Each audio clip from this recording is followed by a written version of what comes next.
guys! Welcome back again to my YouTube channel. Kaka-out lang natin sa work.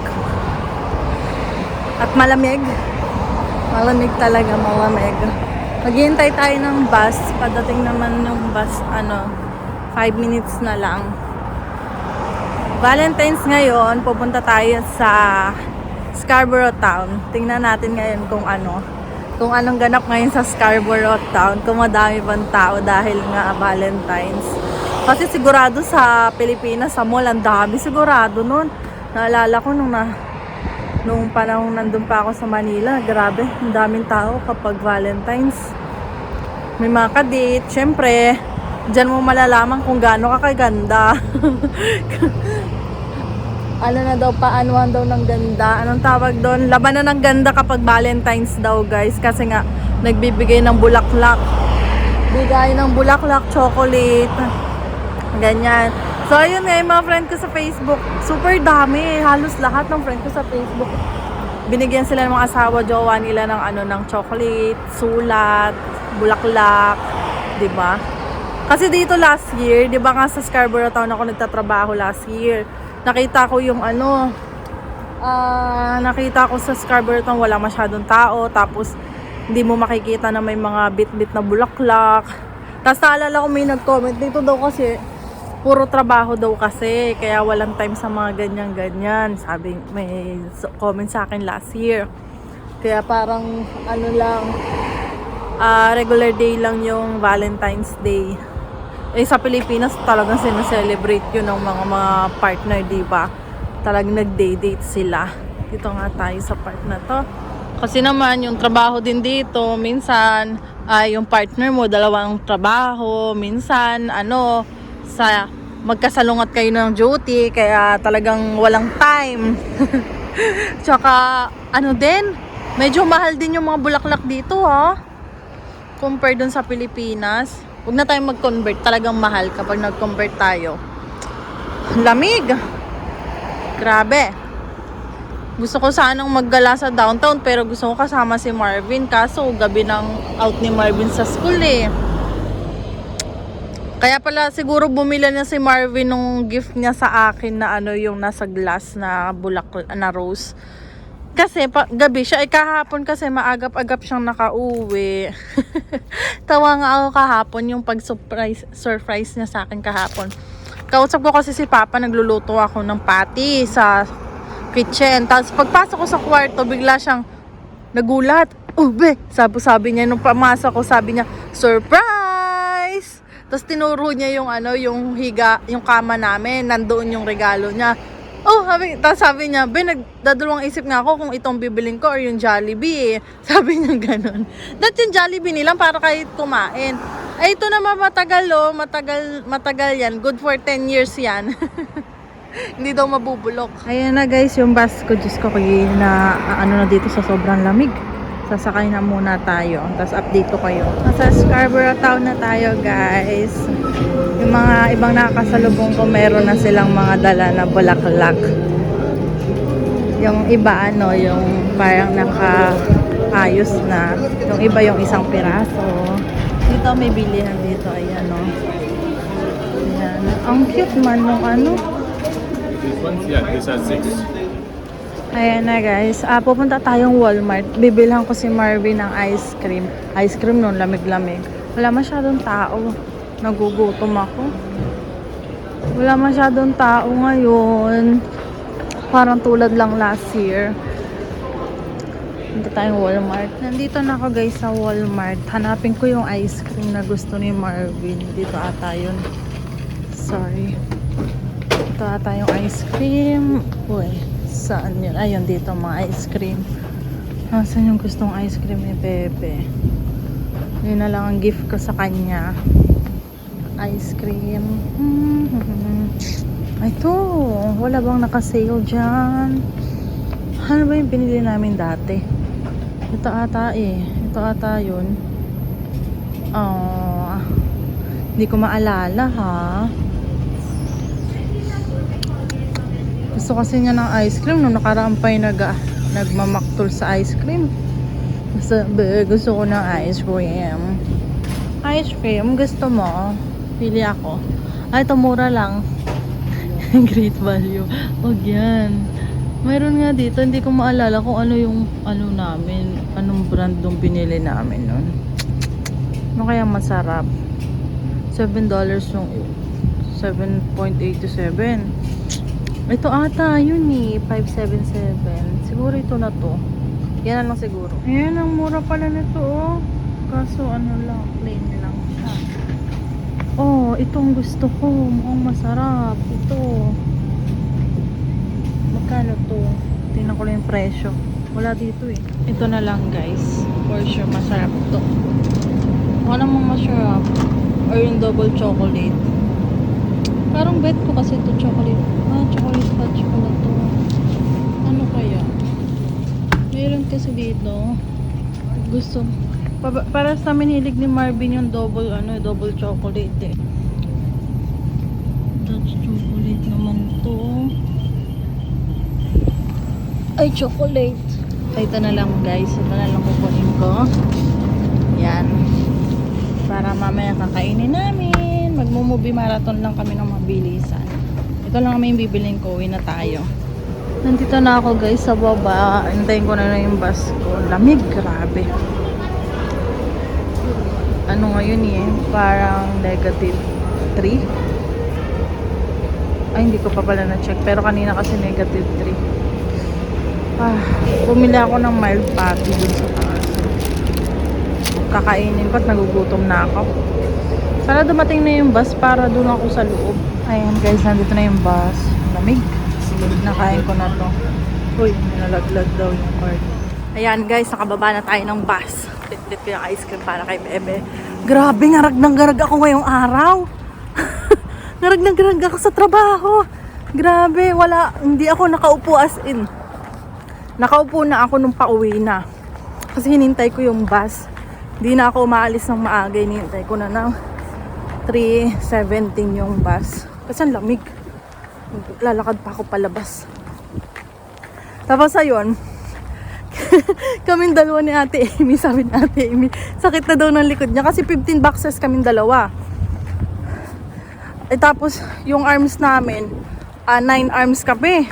Talagang nung nag-break pa ako, hindi nga pinatay yung machine. Nung nag-break ako, inaayos ni ate yung mga cups ko kasi sabi niya, tabak ka na ng mga cups. May nga ate, okay lang yan. Sabi, tapos, ayun, ngarag-ngarag na naman ako. Sabi ko, Diyos ko, matatapos pa ba ako nito? Anong oras na? Pero natapos ko guys yung 15. Sabi nga ni ate, kasi nung nakita niya ako, ang dami kong, as in talaga ang dami kong mga cups na nakatambak na sa akin. Lahat ng box ko na pwedeng paglagyan. Pinaglagyan ko na. Tapos ayun. Tapos nakita nila ate na natapos ako. Tapos sabi nila good job daw ako, good job. Tapos sabi niyang isa naman, yung ano siya, itim, babae. Sabi niya sa akin good job. Kasi nga natapos ko. Ay, tinitingnan pala nila ako kanina. Napansin nata nila ngangarag na ako. Talagang hindi na ako magkaigi. Pero nung naano ako, sabi ko, pag nagmamadali ako at kinakabahan, lalo akong hindi magkakaigi. Sabi ko, nasa isip ko, yeah, chill-chill na lang ako hanggang sa, nag-chill-chill na lang ako ng ano ko, pagtatrabaho ko kanina hanggang sa, hindi ko na namalayan. Kaunahan ako natapos. Yung tipong kadamihan nga yung box namin ni Ate Amy. Kasi 15. Yun yung pinakamahirap yung machine na yun, yung may 9 arms. Kasi napakadami. Tapos ang bilis pong mapuno ng machine namin. Kaya dapat talaga naka-ready ka talaga, mabilis ka talaga dun pag doon ka pwesto. Ay, bukas doon na naman ako. Pero kabilang machine naman, pero 9 arms. Yung pwesto na Ate Amy, doon naman ako. Kasi palit, everyday, iba-ibang machine ang ginagamit namin. Oh, lamig guys. Guys, ito yung popcorn, no? Ngayon ko lang nabuksan. Yung 24 pieces to. Di ba yung binibili namin yung parang $2, 3 piraso lang. Ay, ito $12 lang to. 24 pieces. Kukuha ko ng isa. Magpa-popcorn ako. Nanonood muna akong movie habang wala pa si Marvin. Ma-microwave ko to. Ayun guys, nalagay ko na sa microwave yung popcorn. Mga 3 minutes lang kasi may nakalagay doon popcorn. Tapos kanina guys, di ba bumili ako ng mild beef patty. Nasa baba na ako, naghihintay ako ng bus. May naka-jacket ako, diba? Tapos may hood dito. Kayuko ako doon. kumakain ako. Tapos parang tumaas lang ako ng konti para tingnan ko nandiyan yung bus yung uli ako. Tapos napansin ko, may nakatayo sa harap ko. Tapos, maya-maya, parang nag-hi. Dito, gumanon ako pag ganun ko. Sabi ko, ay, hi! Sabi ko, nakilala kita eh. Sabi ni ate, hello Ate Tin. Tapos sabi niya, wala pa kami dito sa Canada, nanonood na ako sa iyo. Sabi ko na eh. Sabi niya gano'n. Tapos kailan po kayo dumating? Tinanong ko, sabi ni ate ay, dumating kami dito nung August. Tapos nakikita ko rin yung asawa mo sa sa Centennial din kasi ako. Kasi hindi ako nagahay kasi parang mukhang busy. Mukha lang po yung mukha lang yung seryoso. Ay mukhang seryoso po talaga yung itsura niya. Pero pwede niyo po siyang i-approach kasi madami naman po nag-approach kay Marvin. Loko-loko din niya minsan. Ngayon po medyo na na siya. Na dumadakdak na din. Nahawa na daw siya sa akin, sabi niya. Sabi niya sa akin. Tapos yun, nagpaalam na din si ate kasi baka daw nandun na yung bus. Ay, yung kabila pa pala yung bus niya dun sa may padulo. Parang lumapit lang siya sa akin kasi napansin daw niya ako. Kasi yun, nagpaalam na din ako, tapos sumakay na, sakto din, dumating na din yung bus ko. Grabe, lamig sa labas. Tingnan niyo yung labas namin. Ayan, guys, so. Mataas ang sikat ng araw. Nakakamiss naman to. Siyempre, sa basement na kami, wala na akong view makikitang ganyan. Pero, pwede kami umakyat dun sa taas. Sabi ni tita, pwede kami dun. Kaya pag pwede ako mag-video nung sa labas. Kaso hindi na ganito. Kasi yung labas namin highway. Talagang as in daanan. Tapos sa backyard, parang ganito ang itsura nung likod sa may backyard. May mga bahay-bahay ang nakikita mo. Ay di ba nga yung likod namin yung backyard? Eh ang makikita mo dun ay... Ano makikita mo dun? Parang may dun. Parang mahabang daan. Basta walang mga bahay dun sa likod namin sa may backyard. Ay doon sa backyard, doon sa lilipatan namin. Ganyan ang itsura. As in ganyan. Bahay-bahay. Pero malalaking bahay nila. May mga second floor sila.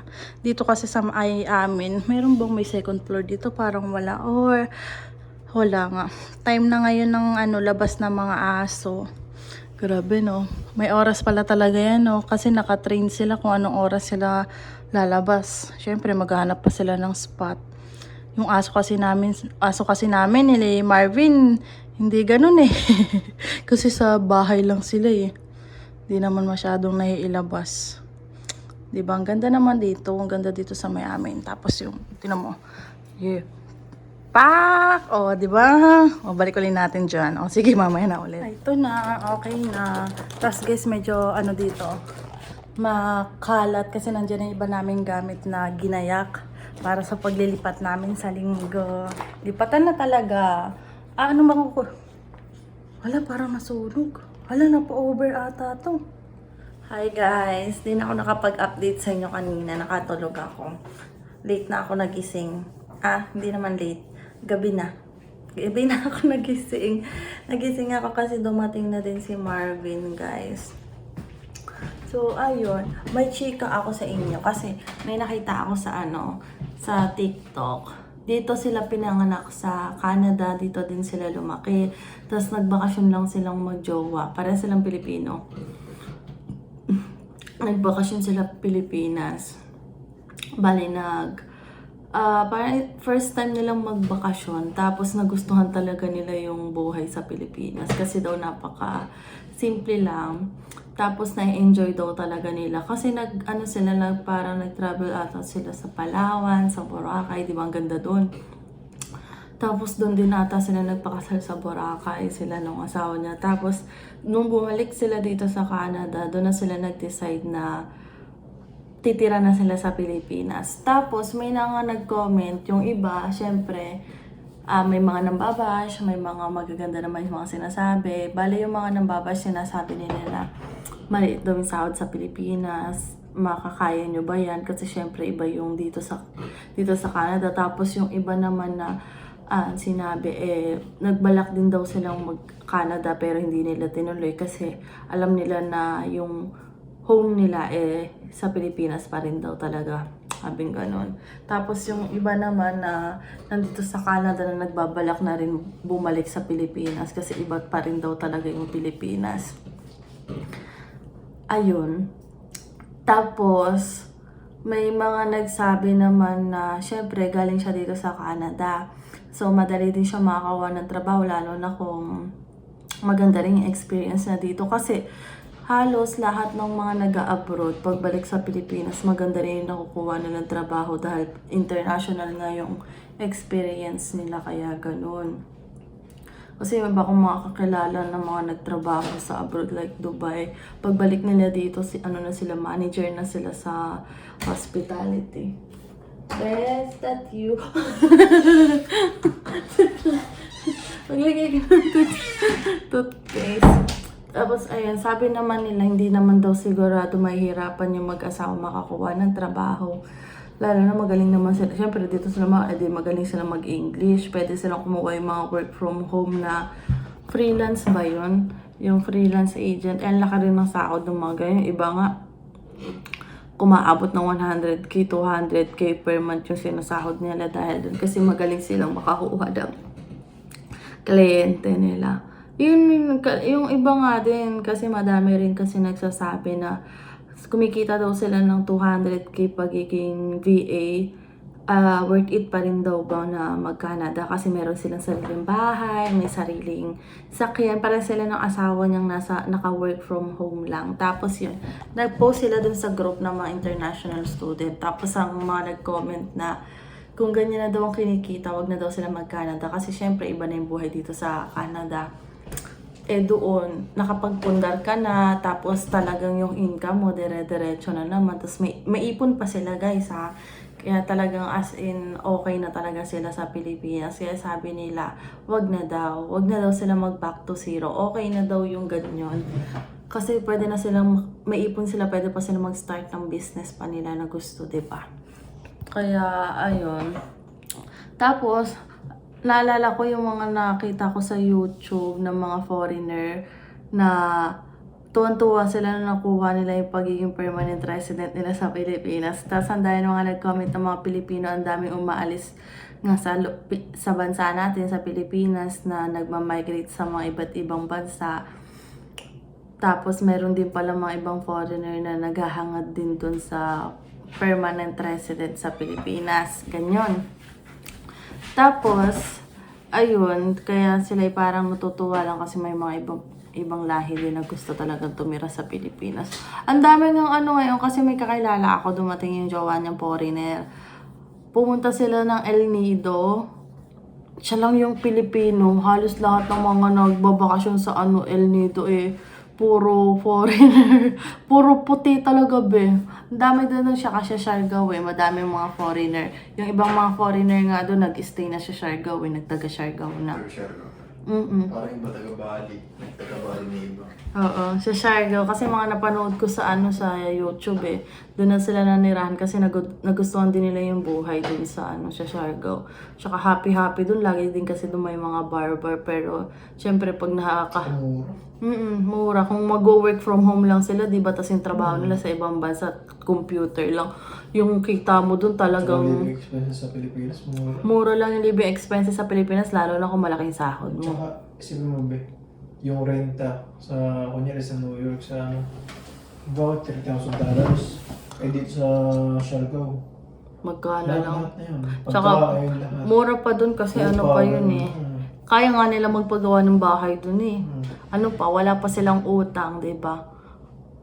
Parang nila, kaya nilang i-cash ba yung pagkuha ng bahay nila doon sa Pilipinas.